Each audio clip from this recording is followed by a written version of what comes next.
মুমিন কখনো হেরে যায় না। মুমিনের হারাবার কিছু নাই। মুমিনের জীবনে যদি আনন্দ আসে, মুমিন শুকরিয়া করে, শুকরিয়া করলে সওয়াব আছে না নাই? আর মুমিনের জীবনে যদি দুঃখ আসে, মুমিন সবর করে, ধৈর্য ধরে, ধৈর্যেও সওয়াব আছে না নাই?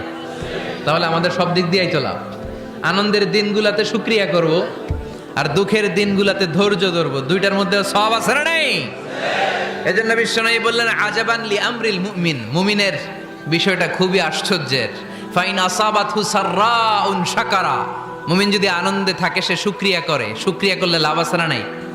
ওয়াইন আসাবাতহু দাররাউন সাবারা, আর দুঃখে পড়লে সে সবর করে, ধৈর্য ধরে, ধৈর্য ধরলে সওয়াব আছে না নাই? তার মানে আমাদের হারাবার কিছু আছে। মাঝে মাঝে আল্লাহ আমাদেরকে দুঃখ কষ্ট দিয়ে পরীক্ষা করতে চান, এগুলো আমাদের জন্য খারাপ নয়। এই দুঃখ কষ্ট বিপদ আমাদের কোমরকে সোজা করে, আমাদের পায়ের